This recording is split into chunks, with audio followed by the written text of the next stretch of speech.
আসসালামু আলাইকুম। কাছের দূরের যে যেখান থেকে আমার আজকের ভিডিও দেখছেন, ইয়াসমিনস কিচেনের পক্ষ থেকে আমি ইয়াসমিন সবাইকে জানাচ্ছি সাদর সম্ভাষণ। আমন্ত্রণ জানাচ্ছি দেশি মুরগি রান্নার রেসিপিটি দেখার জন্য। তো এই রান্না আমরা কম বেশি সবাই পারি।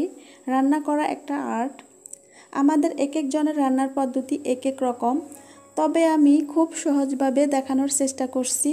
যারা নতুন গৃহিণী ও ব্যাচেলর ভাই আছেন, আজকের রেসিপি আশা করছি আপনাদের উপকার আসবে।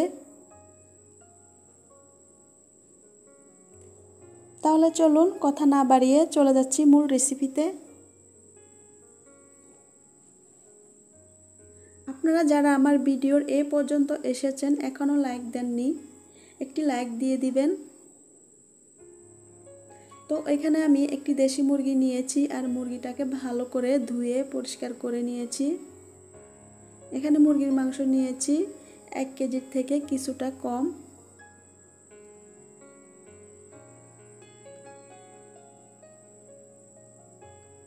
সাথে নিয়েছি তেজপাতা, দারুচিনি, এলাচ, কাঁচামরিচ, পেঁয়াজ বাটা, রসুন বাটা, আদা বাটা, জিরা বাটা, হলুদের গুঁড়া, মরিচের গুঁড়া। এ পর্যায়ে চুলায় একটি পাত্র বসিয়ে দিয়েছি। পাত্রটি গরম হয়ে গেলে দিয়ে দিচ্ছি 4 টেবিল চামচ পরিমাণ রান্নার রেগুলার তেল। তেল গরম হয়ে গেলে দিয়ে দিব 3 থেকে 4টি শুকনো মরিচ।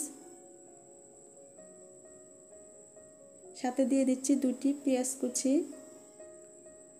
পেঁয়াজগুলোকে গোল্ডেন ব্রাউন করে ভেজে নিব।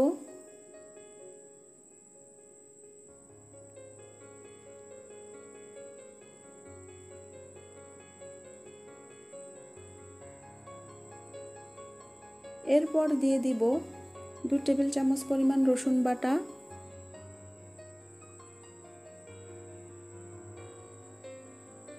সাথে দিয়ে দিচ্ছি 3 টেবিল চামচ পরিমাণ পেঁয়াজ বাটা।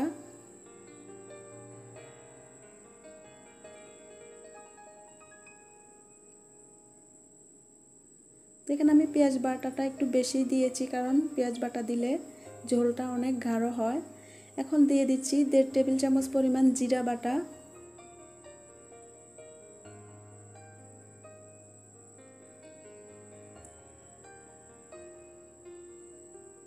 1.5 টেবিল চামচ পরিমাণ আদা বাটা।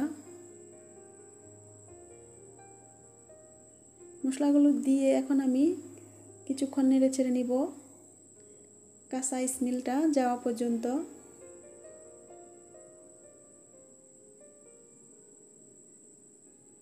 এরপর দিয়ে দিচ্ছি 2 টেবিল চামচ পরিমাণ হলুদের গুঁড়া, সাথে দিয়ে দিচ্ছি 1 টেবিল চামচ পরিমাণ মরিচের গুঁড়া। ঝালটা অবশ্যই আপনাদের পছন্দ মতো নেবেন, যে যেমন ঝাল খান ওরকমই নেবেন। তো আমি আমার পছন্দ মতো দিয়ে দিয়েছি। দিয়ে দিচ্ছি তেজপাতা, দারচিনি, এলাচ। এখন সামান্য পরিমাণ পানি দিয়ে দিব মশলাগুলোকে কষানোর জন্য। তো আমি একটু একটু পানি দিয়ে মশলাগুলোকে ভালো করে কষিয়ে নিব।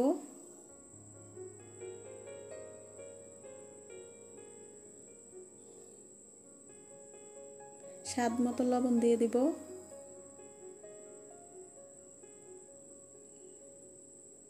ভালো করে কষানোর পর আমি আবারও সামান্য পরিমাণ পানি দিয়ে দিব।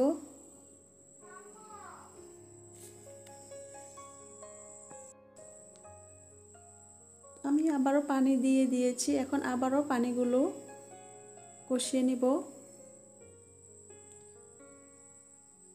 এখন ঢাকনা দিয়ে 5 থেকে 6 মিনিটের মতো মশলাগুলোকে ভালো করে কষিয়ে নিব। যত ভালো করে মশলাগুলোকে কষাবেন খাবারের স্বাদ তত বেড়ে যাবে।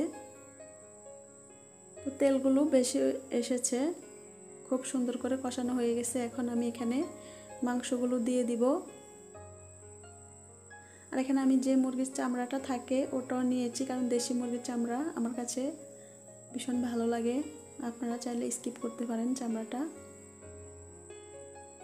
মাংসগুলো দিয়ে মশলার সাথে নেড়ে চেড়ে মিশিয়ে নিব।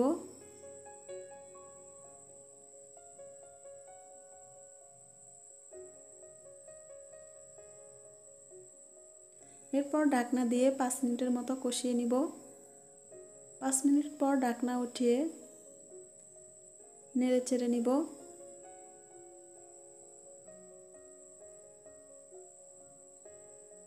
আবারও ঢাকনা দিয়ে 3 থেকে 4 মিনিটের মতো কষিয়ে নিব।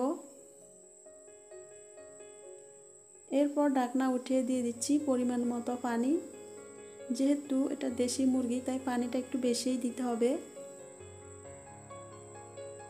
তো পানি দিয়ে একটু হালকা হাতে নেড়ে চেড়ে নিচ্ছি। এরপর ঢাকনা দিয়ে মাংসগুলো সিদ্ধ হওয়া পর্যন্ত রান্না করে নিব।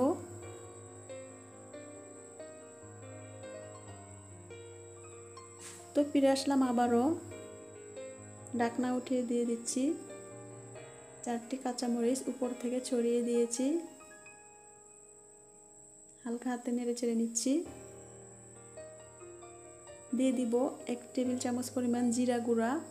জিরা গুঁড়াটা দিলে সুন্দর একটি স্মেল আসে, মাংসের স্বাদ দ্বিগুণ হয়ে যাবে এই জিরা গুঁড়াটা দেওয়ার জন্য। তো আমি এরকমই রাখবো, একটু ঢাকনা দিয়ে 2 মিনিটের জন্য রেখে দিব। 2 মিনিট পর ঢাকনা উঠিয়ে দেখে নিচ্ছি। আমি এরকমই ঝোল রাখবো, আপনারা আপনাদের পছন্দ মতো করে রাখবেন। তো চলে যাচ্ছি পরিবেশনে। এই তো তৈরি হয়ে গেল খুব সহজে দেশি মুরগি রান্না। আশা রাখছি আমার আজকের রেসিপি বরাবরের মতো আপনাদের কাছে ভালো লেগেছে।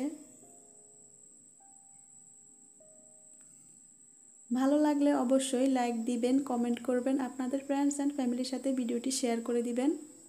যারা এখনও আমাদের পরিবারের সদস্য হননি, অনুগ্রহ করে আমাদের চ্যানেলটি সাবস্ক্রাইব করে আমাদের পরিবারের সদস্য হয়ে যাবেন। পাশে থাকা বেল আইকনটি অন করে রাখবেন, এতে করে নিত্য নতুন ভিডিও ছাড়ার সাথে সাথে আপনার ফোনের নোটিফিকেশন চলে যাবে। আর যারা অলরেডি এই কাজটি করেছেন তাদেরকে অসংখ্য অসংখ্য ধন্যবাদ। এতক্ষণ পর্যন্ত ধৈর্য সহকারে আমাদের সাথে থাকার জন্য জানাচ্ছি অনেক ধন্যবাদ। আজ এই পর্যন্তই। সবাই ভালো থাকবেন, সুস্থ থাকবেন, নিরাপদে থাকবেন।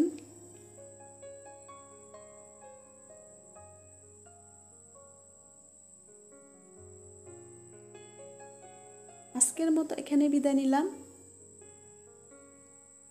দেখা হবে পরবর্তীতে নতুন কোনো রেসিপি নিয়ে। সেই পর্যন্ত আমাদের পরিবারের জন্য দোয়া করবেন। আসসালামু আলাইকুম। আল্লাহ হাফেজ সবাইকে।